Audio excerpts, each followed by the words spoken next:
چوری کا ایسے آتے ہیں وہ، ایسے ہی آتے ہیں وہ عدالتوں میں کیس کے لیے کہ جیسے انہوں نے پتہ نہیں کشمیر فتح کر کے آ گئے وہ، ان کے سوٹ دیکھیں، ان کے بوٹیڈ دیکھیں، کپڑے دیکھیں، یہ دیکھیں، ایسے ہی آتے ہیں. زرداری کو دیکھ لیں، نواز شریف کو، رانا ثناءاللہ کو دیکھ لیں.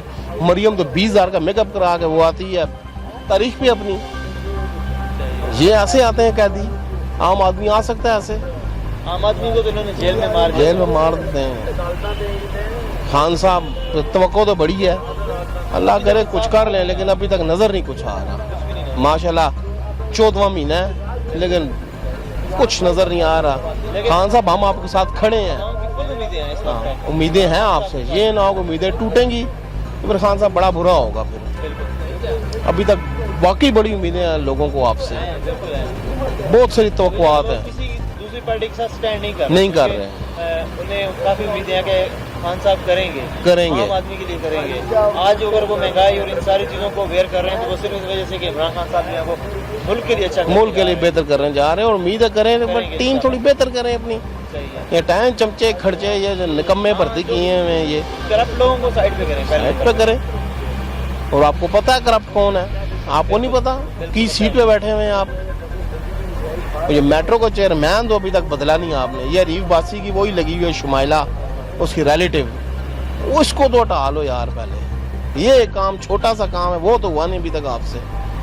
اس کو تو کم از کم ہٹاؤ. نون لیگ کے سارے بیٹھے ہوئے میٹرو میں، ان کو تو کم از کم چیئرمین تو اپنا لے آؤ یار. چھوڑ دو باقی اور کچھ نہیں کرنا. تو ہر محکمے میں ان کا آدمی، ہر محکمے میں ان کے آدمی بھرے ہوئے ہیں، کچھ نہیں کر سکتے. کم از کم اپنے آدمی تو لے کے آؤ جگہوں پہ، کم از کم کو سیٹنگ تو کریں. کچھ آنسٹ لوگوں کی کمی نہیں ہے اس پاکستان میں، ہیں ایماندار لوگ، اس میں کوئی شک نہیں کہ ایماندار لوگ ہیں، لیکن ان کو اوپر لانے کی ضرورت ہے. ایسے وہی آتے رہیں گے، وہی چہرے. حکومت اوپر بدل جائے، نواز شریف آ جائے تو وہی چہرے. زرداری آئے وہ خان صاحب آئے وہی چہرے. ویسے خان صاحب کی گلزار صاحب کی جو انہوں نے سلیکشن کی ہے تو آئی تھنک سو خان صاحب کو کچھ اور کرنا چاہیے تھا. ہاں اچھے میاں اسلم میرے خیال میں سے بہت بہتر چوائس تھے، بہت بہتر تھے میرے ذاتی خیال میں. میاں اسلم صاحب اگر وہ سی ایم ہوتے تو شاید معاملات کچھ اور ہوتے. بندہ جو بات ہی نہیں کر سکتا وہ، اب جتنا سوشل میڈیا بھی اس کا مذاق بنا ہوا ہے. عثمان بزدار کا میرے خیال میں شاید کسی کا نہیں ہے اتنا جتنا اس کا مذاق بنا ہوا ہے. تو یار خود ہی چلا جائے بھائی میرے، جا چاند چھوڑ دے. وہ پتہ نہیں خان صاحب نے دیکھا کیا ہوا ہے اس کے اندر. اسی مکرم پلس تو کیا، یہ تو پتہ نہیں کیا کرے گا. یہ خان صاحب کو ڈبوئے گا صاحب. خان صاحب کو کچھ نظر آیا ہوگا تب انہوں نے پتہ نہیں جی کیا نظر آیا جی، ہمیں تو نہیں سمجھ آ رہا. جس بندے کو بات نہیں کرنی آتی، جو پروٹوکول کا جسے نہیں پتا، جو ہاتھ نہیں ملا سکتا آئی جسے منہ موڑ کو تو چل پڑے، وہ اس نے کیا کرنا. اس نے کیا سیکھ رہا ہے؟ بس سیکھنے کے لیے، یہی ایکسپیریمنٹ کے لیے لوگ لے کے آنے ہیں. تو ایکسپیریمنٹ کو اچھا آدمی لے، ایکسپیریمنٹ ہی کرانا ہے اس سے. جو بچہ کمزور ہے نا اسے وہ بھیج دیتے ہیں مدرسے میں پڑھنے کے لیے، باقی بچوں کو وہ بھیج دیتے ہیں اسکول میں پڑھنے کے لیے. تو جب وہ بچہ مدرسے سے پڑھ کے آتا ہے اس کا مینٹل لیول ان سے اچھا ہو جاتا ہے، کیونکہ اتنی بڑی کتاب حفظ کر لینا کوئی عام کام نہیں ہوتا. اس کا اگر کمزور مائنڈ تھا بھی تو وہ ٹھیک ہو گیا اس کا قرآن پڑھنے سے نا. ایسی بات ہے نا. اب جتنے آپ کے پرانے سائنٹسٹ تھے نا مسلمان، ابو علی سینا تھے یا باقی وہ جتنے بھی، یہ تقریباً حافظ قرآن تھے سارے.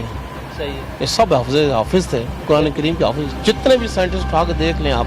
اب میں نے کہا نام مجھے یاد نہیں کافی سر، اب مگر اسٹڈی کیا ہے بڑا ٹائم ہو گیا، لیکن یہ تقریباً آلموسٹ یہ سارے حافظ ہوتے تھے. قرآن کریم حفظ کیا ہوتا تھا انہوں نے.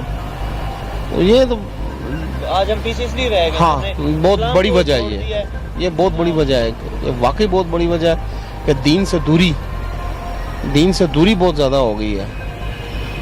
اور دوسرا کرپشن اس پہ قابو پانا بہت ضروری ہے.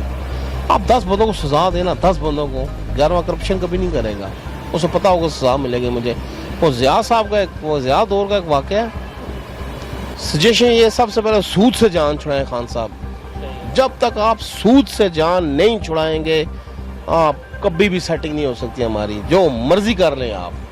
سود جو ہے یہ اللہ سے کھلی جنگ ہے، اللہ کے رسول نبی کریم صلی اللہ علیہ وسلم سے کھلی جنگ ہے. اس کے بعد بات ہی ختم ہو جاتی ہے.